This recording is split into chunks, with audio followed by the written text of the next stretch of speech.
ESPN 94.1 FM and AM 930 present The Drive. Elmore deep, left side three is good! From 30 feet, John Elmore! The Drive with Paul Swann. Welcome into the Friday, June 28th edition.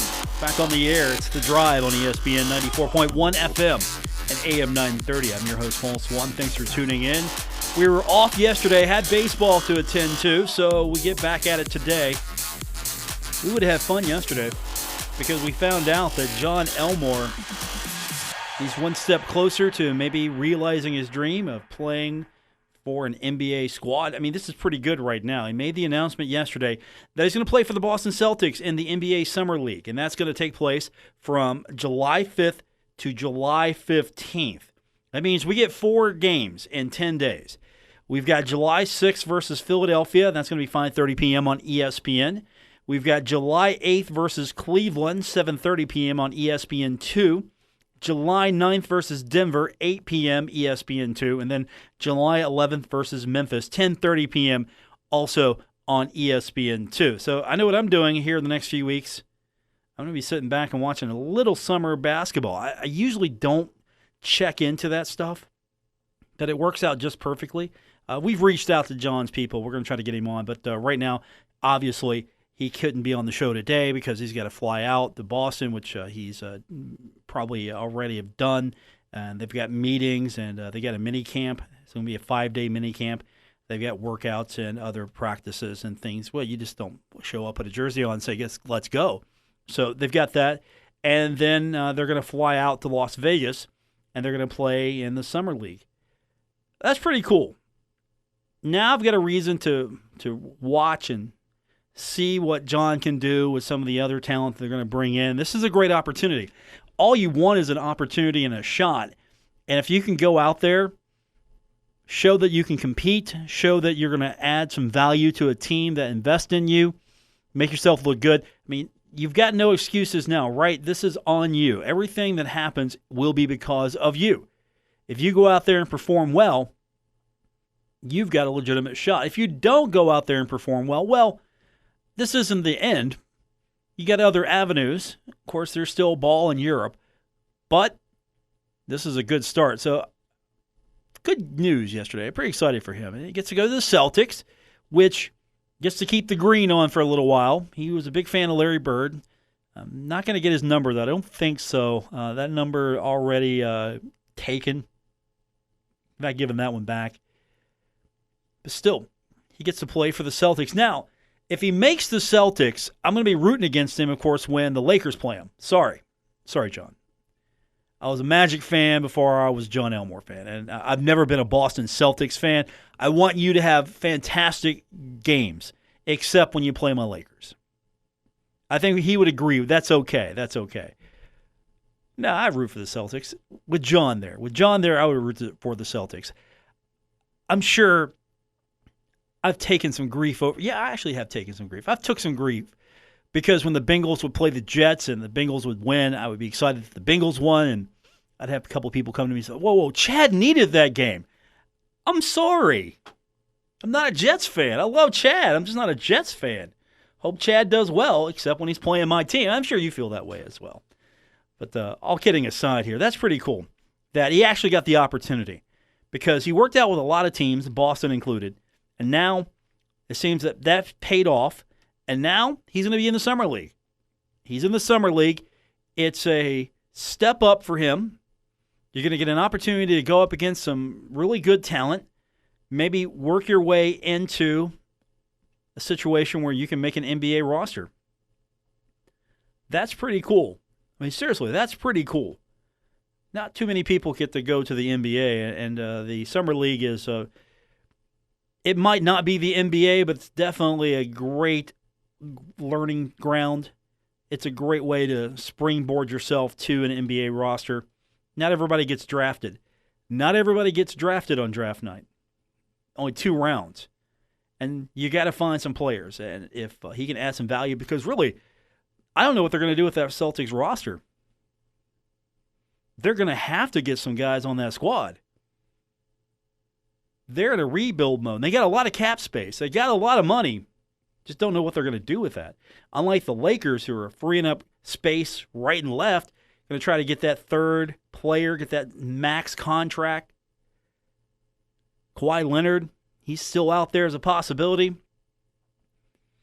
All I can say is if I'm running the Lakers right now, I'm throwing all that money into put myself a team together, not get a third max contract. And I'm looking for guys that can shoot, play defense.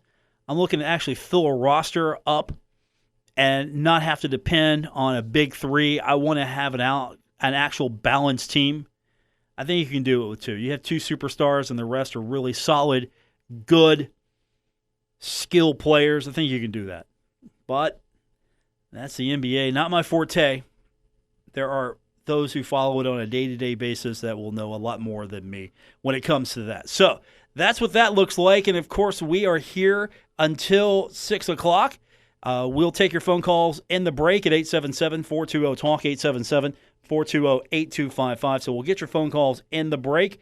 Again, you can join us by calling 877-420-TALK, 877-420-8255. You want to be a part of the program. Of course, our phone line always brought to you by Miller Lite. That's right, Miller Lite bringing you our phone lines. Miller Lite, great taste, only 96 calories. It is the original light beer. So we've got that to talk about. And just a few moments ago before I walked in the studio, Team USA, the women's team, advancing, and the World Cup defeating the host country of France.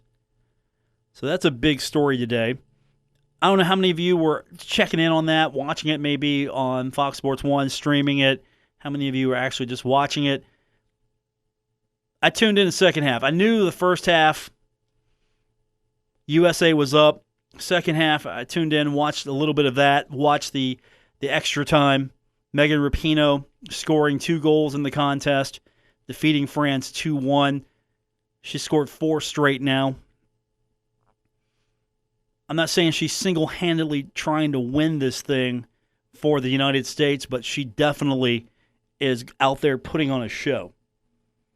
And if they can win this, this is supposed to be a more competitive field than they've faced in a while.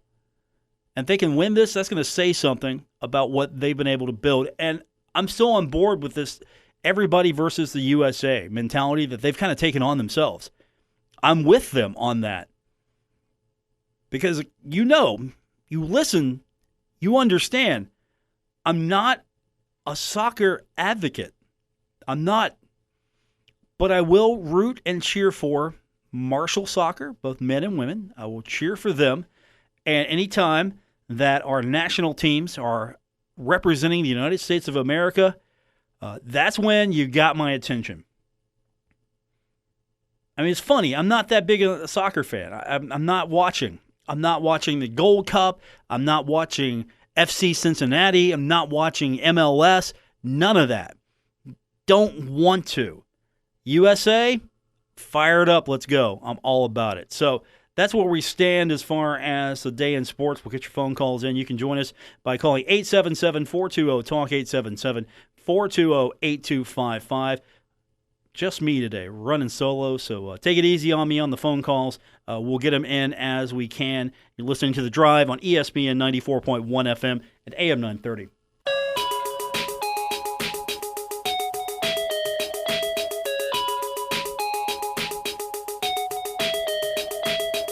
This is The Drive with Paul Swann on ESPN 94.1 FM and AM 930. Our phone lines this hour brought to you by Miller Lite. Miller Lite Hold True, great taste, only 96 calories. It is the original light beer. And joining us on the program now, he followed instructions. He called during the break, and he gets to come on the air. Jack, go ahead. How are you, sir? All right, how you doing, Paul? I'm good. Hey, I got some concerns. I read Chuck's article the other day about UConn and all that, but what I want to start with is, when we joined Conference USA, it was one of the better Group of 5 leagues. But since all these teams left, here we are probably on par with the Sun Belt. Here we are, the basketball, one big league. Now, the baseball only had 2 bids this year. And what concerns me is we want to build this new baseball stadium, which I'm all for, but we'll never get I don't think we'll ever get us to host a regional because East Carolina 41-17, they couldn't even host a regional, and we're not getting but 2 teams in. But another thing that concerns me is our football attendance. I went to the last game. What do we have? About 18 or 19,000 there, and it seems like our attendance is dropping. All what I'm afraid of is if we can't afford to build up, we're building all these nice facilities. But yet, if we can't afford to move to a better league, if we get invited, what good is it to build these facilities if we can't go anywhere else and we're stuck in this? And I'm a pessimist. I think we're in a bad league, stuck in a bad league, and I don't think there's much argument about it. And I don't know. I wonder why we're even building these nice facilities if we can't move and can't afford to move if we're invited. Well, here's the reason why you build those nice facilities. So you have the possibility, 1, to move if it ever is an opportunity, and 2, you don't want to go backwards. You just don't want to go. Yeah, you don't want to go backwards because here's the problem: Marshall built this brand new, nice football stadium. The football team started to take off, winning championships, got invited to the Mid-American Conference, and it was almost like, here we are, we're Marshall, we have arrived, and then nothing for facilities, no major improvements, no major announcements. We didn't have, facility renovations, really. Nothing happened. And Marshall just looked like they were sitting still while other teams in the Mid-American Conference started to realize, okay, this is what it's going to take to compete with Marshall. Because Marshall wasn't exactly knocking it out of the ballpark that final year in the Mid-American Conference. Going into Conference USA in a transition period didn't help, but you don't want to go backwards. You always want to at least maintain your facilities and go forward. I mean, look at the Henderson Center. Yeah. They've done a nice job of really sprucing it up. It's an older building. I think it was terribly designed to begin with, and a lot of budget cuts, and I'm sure there are a lot of horror stories and probably some sins of construction in that facility. I mean, remember, that was going to be an indoor track facility as well. Remember that? Right. Yeah. But, Paul, even if what you're saying, but if you can't afford to move up, you can't go nowhere. You're stuck and we're stuck in Conference USA. If we can't afford to go to the AAC, and then what other league are we going to be able to go to? If we can't go in that league, I mean, that is the best group of 5, but it's too expensive for us. So the only place we can go is the MIC or the short enough from Mountain West, but looks like me, our MIC's the only option here in the future. If we want to leave, that'd be our only option. If Chuck's right, I wouldn't say no to the MAC. It's not going to happen. It's just not. It's not going to happen because, let's be honest, I don't know if the MAC would want Marshall back. It's more of a lateral to begin with. Right. Also, I like some of the teams that Marshall competes with. I've grown to like Western Kentucky. I've grown to like Middle Tennessee. I've grown to like Florida Atlantic. Heck, FIU is growing on me. Those are some teams that I like to see Marshall play. UAB, I like UAB. I like these teams, but you can't just give up and say, well, we can't go anywhere, so why are we investing? I mean, Marshall's got one of the finest indoor facilities going, and the other schools in Conference USA are beginning to try to catch up. North Texas is putting together something. Old Dominion's sinking a lot of money into their facilities. I mean, pretty soon, Marshall's going to have to find more resources to keep up because the rest of the conference is already, for the most part, outspending Marshall. And if you want to be viable, you have to have quality facilities. Plus, nobody wants to come and play a football game in some beat-up old raggedy football stadium. I mean, you're bringing in some better opponents non-conference over the next few years. If Jones C. Edwards Stadium is a monumental dump, you think Navy's coming into a dump? They don't want to play in a dump. Well, Paul, that's another question about our future schedules. Where are the Power 5 schools that we should be scheduling? I mean, we got Notre Dame, Pitt, Virginia Tech. Is that it in the next 5 years? Well, that's only about 3 or 4 Power 5 teams. Where's the rest of them? You don't gain respect beating up on Cincinnati and even Boise State anymore is not the same. But what I'm concerned is, where are the Power 5 schools on our schedule every year? We're not getting them, Paul. That's concerning to me. But that's how you really gain respect. We got to beat a Power 5. We can't beat a Power 5 school. And we should be scheduling more of them. And we can't do it, I guess. I think you beat Boise State, you'll get a lot of attention. You beat Well, Boise they're not- State. Yeah, but Peterson left, and they're not the same boys. And plus, they're not a Power 5 school. Paul, I know they're Boise State, but they're not a Power 5 school. You got to. Yeah, but they've had more success than Marshall Well, as far as yeah. national success.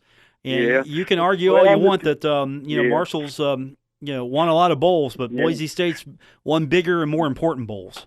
Well, I just want the best for us, and I know we're doing all this we can, but it's frustrating that we're in this. We are in a league that they say is on par with the Sun Belt, and I never thought that would ever happen. We'd be in a league like that, and it is concerning, and it's all about respecting, what people think of you too. But I'm just hoping that the Conference USA does improve. It's going to have to improve, or we're in trouble if it don't. If it don't get better, and these teams that do have Power 5s on their schedule, they got to start beating them, Paul. And basketball too, and baseball's got to get better. Baseball will get better. Huh? Baseball will get better. They're going to have Yeah, I facilities they can compete. They're going to get better. Yeah. But looking at Marshall's future non-conference opponents, you know what's coming up this year. VMI. Yeah, I know. I'm not a big fan of that, but again, you got to play Right. the teams that will play you, and this is a game that will be a nice warm-up before you go out to Boise State. You got Ohio, Right. which is a team you should play more frequently. Yeah. It's Ohio. Cincinnati, Right. I like the rivalry there. The following year, East Carolina, that's an American team. You got Pitt. There's a school that not Right, yep, necessarily yeah. the power of the Power 5, but there you go. There's one. 2021, Navy on the road. Appalachian State, don't sleep on them because they're an up-and-comer. Right. You got Notre Dame in 2022, and plus there are a couple more slots in 2022. You don't know what Yeah. Hamrick's got coming. Did Virginia Tech drop us off the schedule? No, or did we have- 2023, 2024. Yeah. They're And still on Virginia there. Tech's coming in 2023 on the road Yeah. there at 2024. You've got Yeah. you got Army in 2025 and 26. Now again, not a power school, but that's going to be fun. Army don't excite me, but Army doesn't been excite tough. you? They were good. No, not really, because they've been so bad over there. They was very good last year, but they've been dread dogs the last 10 years. They've been good the last terrible. 2 years. They've been Yeah, good. well, they're I'm not yeah. saying they're going to go and compete for a national championship, but Right. I'm excited Yeah. for Army. I'm excited to play Navy. I'm excited. I'm more excited for Navy, though. I don't know why. I'm just more excited for Navy than Because Army. you've But not listen, seen it. You've not seen it. Yeah. That's why. That's true. That's true. Well, listen, it's just a concerned fan. I'm just worried about our future, and maybe hopefully everything turns out all right. Well, Paul, listen, it's always great to talk to you. Thanks, sir. Appreciate it. Okay. All right, Jack. All right to see you. All right. I'm Paul. You're Jack. Now look at the schedule. Yeah, okay. VMI. It's VMI. Southern Conference fan in me from those days. Yeah, I'll enjoy it. I'll enjoy playing VMI. Sure, that's not going to be the game that gets me excited to go, hey, Marshall's playing VMI. Yeah, I'm excited for that. No, it's Marshall. You're playing at Boise State. Boise State has always been a team that has had strong ambitions, and they're going to have a solid program. Ohio, you got to play. You got to play Ohio. You just have to. There's no reason not to. Cincinnati, I mean, that's a good game. It's a good game. That's a team that wants to be a Power 5, and here's Marshall. Well, at least Marshall fans wanting to try to get into the American, or at least there's a core group that wants to get into the American. You beat Cincinnati, hey, you beat an American team. East Carolina, that's a great friendly rivalry. Pitt, not necessarily the world beaters, but they'll be solid enough, I'm sure. And then again, that's 2020. We don't know what they're going to be. And then you go out to Ohio. Yeah, out to Ohio. You go up the road. And then Boise State coming into Jones C. Edwards Stadium in 2020. That'll be a good game. 2021, East Carolina at home, on the road at Navy and Appalachian State. I'm excited for those two road trips. 2022, Notre Dame on the road. That'll be exciting. I'll be going to that game. I don't know if I'll be employed here, but I will be going to that game if I'm employed or not here. Appalachian State coming in. I like that game because it's Appalachian State. That's a Southern Conference fan in me, again. But I have a reason to be excited for that. I have a connection. I remember the days when Marshall battled Appalachian State, and I'm looking forward to that. 2023, Navy coming in, Jones C. Edwards Stadium. That should be fun. Liberty, who tried to get into Conference USA, had a boatload of money. They were going to have a tugboat come up the Ohio River and drop off Marshall's portion of the cash. They wanted in. They were told thanks, but no thanks. I believe they should have let Liberty in. That's just me. I would have taken them. Sure, they can come in and spend some money. I don't know if they necessarily would have overpowered anybody, but they'll be competitive. Navy, that'll be fun, though. East Carolina on the road, that'll be a great road trip. Virginia Tech, you're going to have a year where Navy and Virginia Tech come in 2023. I mean, that's a good schedule right there. Your home schedule, your non-conference home schedule, that's pretty good. And then in 2024, we don't know the complete schedule yet, but Virginia Tech's on the road, Liberty's on the road, Western Michigan, which, by the way, I know that's a dirty word, MAC, but that was a fun series. When Marshall was competitive with Western Michigan, that was fun. I enjoyed that. That'll be the Woody Woodrum Bowl. That's what I'm going to call it from now on. That's going to be the Woody Woodrum Bowl because of his connection with both Marshall and Western Michigan. So this day henceforth, anytime Marshall plays Western Michigan, it is the Woody Woodrum Bowl. He'll be tickled to death that I've named that game after him. And you get Western Michigan again in 2025, but the Army and East Carolina on the home schedule. I mean, that's pretty cool. On the road at Army 2026. And, hey, don't tell me you're not excited for Army. Army was gracious enough to put the Herd on the schedule. First year in Division I, return to Division I. Marshall played Army. Randy Moss leaped over the entire military, just leapt over them. They did not have any air defense for him that day, just couldn't handle him. And they're going to play the Herd. Again, that's pretty cool. You're getting Army to come in. You're getting Navy to come in. That's pretty cool. And yes, I would like to see Marshall play more upper echelon teams. Here's the problem. You got to get schools that are willing to schedule the Herd. And not necessarily these, you come up here and play and we're not going to return the favor. If Ohio says, hey, we want to do a home and home, you take that series.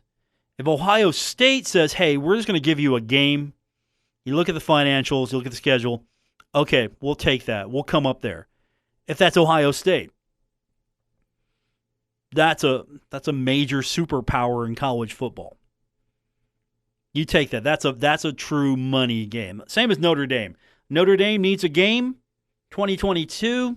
You're not necessarily going to get a return game, but you're going to get a lot of value for taking that game. You take that one and done. Completely do that.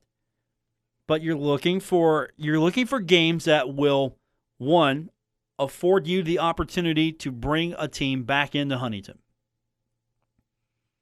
I mean, you can load up. You can just go out there and load up right now. Your Conference USA Marshall. You've had some success. You've won all your bowl games under Doc Holliday. You've had some success here. And you can load up, sure. We could see the Herd load up, Power 5, Power 5, Power 5, Power 5. And then get into Conference USA and say Marshall does that. And Marshall comes out of that maybe 1-3, 2-2. I mean, hey, maybe 3-1, maybe 4-0, who knows? Marshall comes out of that, gets in the conference, and then they feel they feel it. Because let's be honest, it's not that Marshall doesn't have talented players, it's just the other team will have more. There's the problem. You play the games that make sense, and you try to build the program. You're trying to balance between getting teams to come into Huntington that will excite your fan base. You're trying to balance also playing a schedule that's going to allow your team to be competitive, but at the same time not kill them, because you got to go in the conference and you got to win the conference. It doesn't matter. You can win. You can knock off one of those schools. It's great. But if you don't win your conference, it doesn't necessarily matter. So, yeah, you got VMI before Boise State. Am I a fan of that game? No. Do I understand that game? Absolutely. Ohio, Cincinnati. That's going to be fun. Ohio, especially Cincinnati. I've always had an enjoyable time watching Marshall play Cincinnati, and of course Cincinnati wanting desperately to get out of the American. I mean, here's a team that's trying to get out of the American. They want out. People want Marshall to get in, and I get that. But we go back to here's the American. These teams are trying to get out. They want to go elsewhere. And then what are you left with? What are you left with if the American starts to fall apart. Now, I don't know if they're going to necessarily do that because right now, where can anyone go? Where does anyone go right now? And they're looking at probably staying at 11. They feel that, you know what, the brand's strong enough. We're good at 11. We can hang here at 11. Because BYU probably not coming. If BYU is coming for football, okay, you take that deal. I don't see that happening. It could, though. And we don't know. And does Marshall want in the American? Have we thought about that? You look at the finances, you look at the travel, you look at everything involved, and this isn't just a football or basketball issue. You got to look at your Olympic sports as well. Think of that. You've got to look at the entire picture. Now, granted, the television money is going to be a lot better, but are you going to be a middle of the pack team in the American? Are you going to be a bottom rung team in the American? Can you compete and be a top team in the American?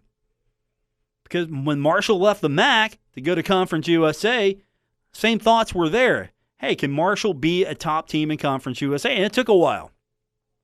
And a lot of missteps to get there. But Marshall can compete now in Conference USA.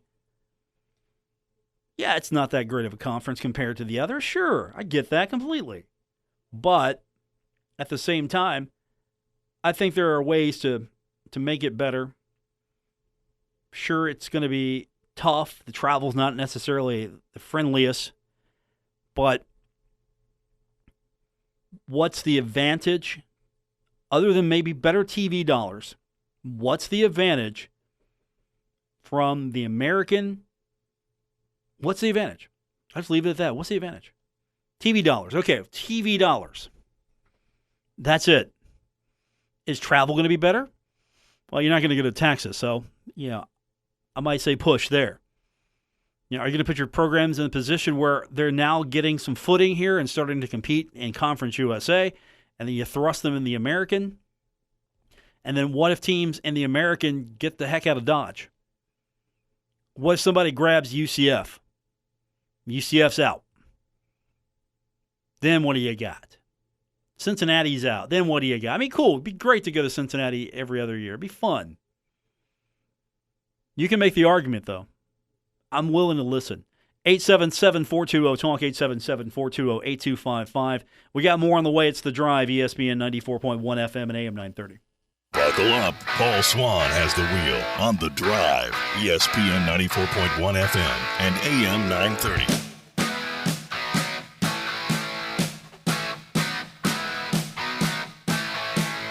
Welcome back to the Friday edition, The Drive on ESPN 94.1 FM and AM 930. Paul Swann, your host, on this Friday edition of the show. And it's Friday. We're still talking about Marshall's future. I'm just going to be honest with you. I don't know if the AAC is where it's going to be long-term for the Thundering Herd. I just don't think so. But you got to look at the opportunity. If the opportunity would come, but Marshall's name hasn't even come up. Not really. I mean, sure, you've seen some of these smaller publications, smaller blogs, SB Nation stuff. You've seen that. But, I mean, the names that are really going around are BYU, Boise State. You're seeing that. Arkansas State. I've seen Arkansas State thrown around. I've seen Liberty thrown around. I've seen Old Dominion. Because Old Dominion, from an institution standpoint, from a financial standpoint, Old Dominion probably is the best candidate right now out of Conference USA. Just face facts. Old Dominion is, facility-wise, improving vastly. Budget-wise, they are spending more.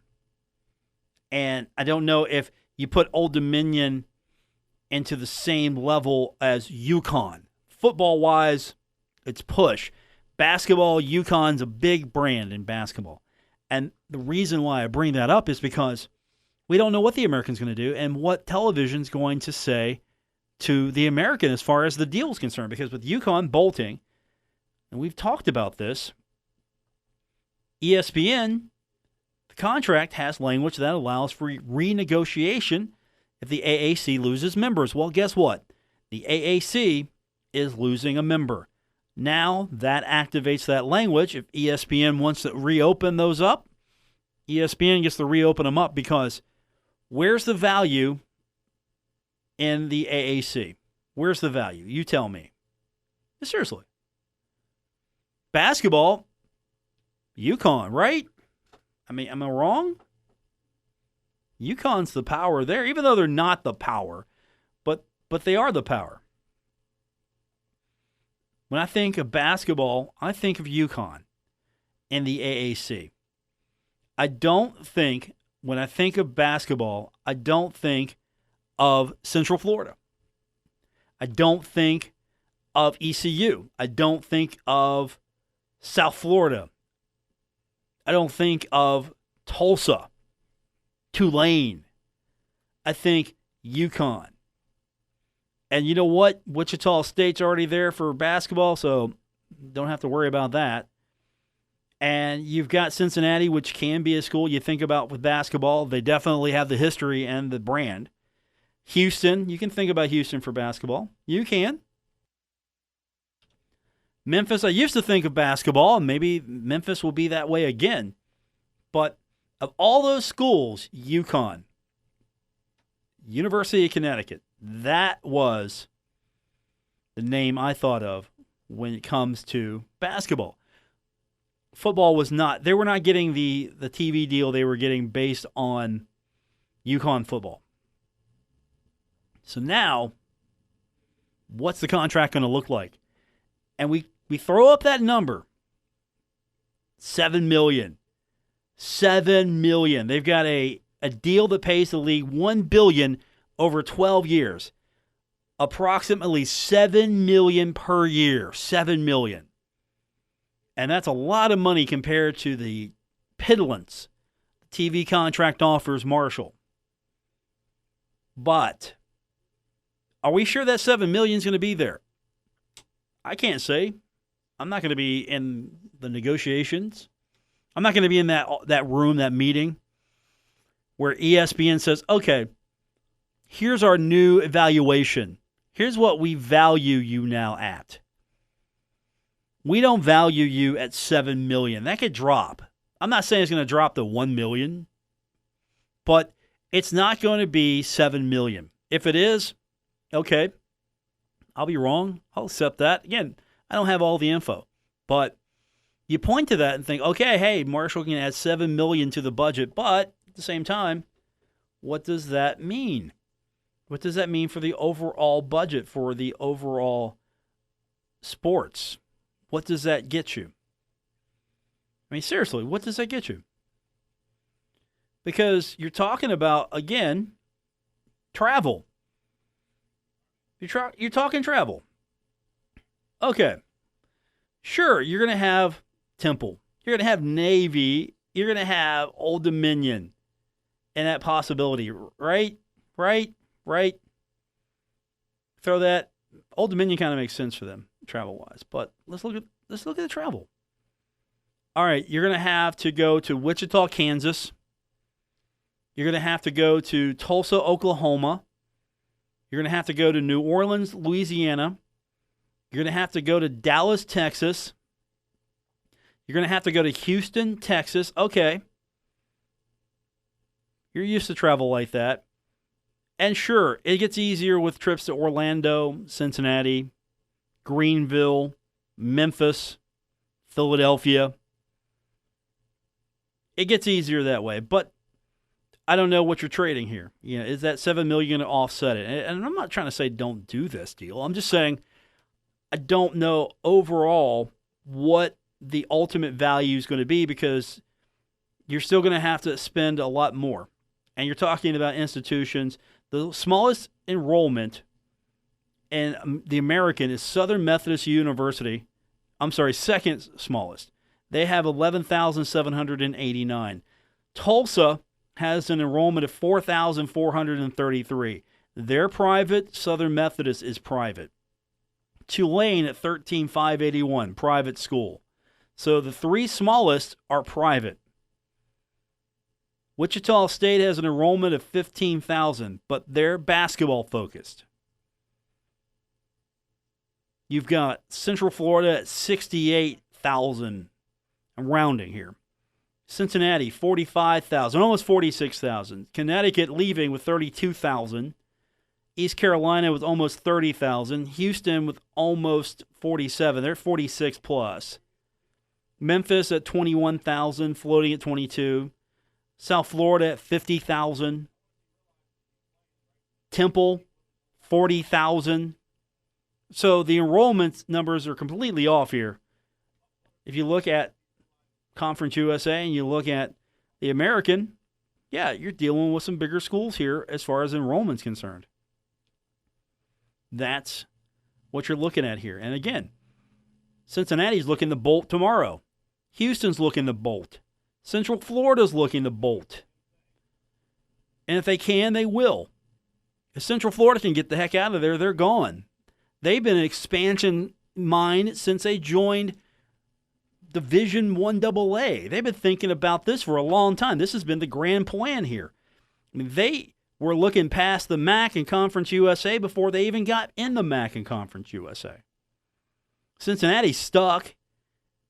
Houston's stuck. Memphis made the move because it was a good move for Memphis. And keep all that in mind. But at the end of the day, I'm not in these meetings. I'm not privy to what their goals are, what they're looking to do. And if the Herd can land in the American, sure. Can the Herd compete in the American? That's the question. Can the Herd compete financially is probably a better question. Not can they compete athletically, can they compete financially in the American? Because, let's face it, you're fighting now in Conference USA. Sure, you're going to get a boost in television money eventually, but what's that going to mean? What's the long-term goal here? What's the long-term benefit? But it's not even on the table. And you get Jack who calls in earlier. Jack's worried about facilities. Why invest in facilities? And I love Jack. I love when he calls, but there's several reasons why you invest in facilities. Baseball hasn't had a facility. Soccer needed a facility. Softball needed a facility. Basketball needs a facility.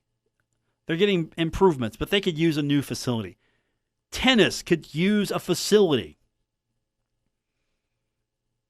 You need facilities. You need to improve your facilities. And so far, we've gotten some improvements to the football stadium. I'd like to see more. We've gotten some improvements to Cam Anderson Center. I'd like to see more. You got a brand new softball field. You've got a brand new world-class soccer complex, right? You got a baseball park that's supposed to be the best in the state when it's completed. That's coming. You got a outstanding multi-purpose indoor facility that not just serves football, but track and all the other sports, or a majority of the sports. You've got a sports medicine complex that is going to pay dividends for the long haul. You've got a Hall of Fame, an actual Hall of Fame now. You've got an academic center that's going to help the Herd actually do what the goal here is to graduate student athletes. So yeah, you invest in facilities. You invest in facilities if you're in Conference USA, the MAC, the Sun Belt, or the American. You invest. It's not a waste at all. I think you should invest more if you can. And you should always be striving to improve your facilities. That should be a never-ending goal. And I felt like that wasn't a priority for a long time at Marshall. I will give my hat off. I will tip my cap to Mr. Hamrick, because it's one thing that he's been able to do is put a vision forth to improve facilities at Marshall University. Quick timeout, and we wrap it up. It's The Drive, ESPN 94.1 FM and AM 930. You're listening to The Drive with Paul Swann, the 2019 West Virginia Broadcasters Association Best Talk Show on ESPN 94.1 FM and AM 930. Hey, today was fun. Good Friday show. Appreciate you checking in. Back Monday, we're going to be at the Union Pub and Grill. That's right, I'll be there. Dave Walsh, the former Young Thunder and Herd quarterback, will be there. Former reporter for the Herald-Dispatch. He'll be there displaying his sports knowledge and probably his best retirement ever, because let's put it this way. He comes in Monday. He just he rolls over to. He's usually Kylie at the bar. Great service, and Dave rolls in and makes sure he gets the foamiest thing he can possibly get. He's living his good life right now. We'll have him Monday at the Union Pub and Grill. That's going to do it for this edition of the program. Thanks for tuning in. Don't forget several things you can do for me. I appreciate it if you could. First of all, find me on Twitter. Follow me there at Paul Swann. I'm pretty much almost political safe. A little snide comment here or there. Nothing too terrible. But you find me there. Also, you can find us on Facebook. We've got The Drive with Paul Swann Facebook page. We have got, of course, podcasts. If you can subscribe to those, that'll be fantastic. That would help me out immensely. Apple Podcasts, Stitcher Radio, TuneIn, Spotify. Leave positive reviews. Would appreciate all of that. That would mean a lot to me if you can do that for me. That's going to do it for this edition of The Drive here on ESPN 94.1 FM and AM 930. Good night, everyone. WRBC Huntington, W227BS Huntington, your flagship home of the Marshall Thundering Herd and The Drive with Paul Swann, ESPN 94.1 FM and AM 930.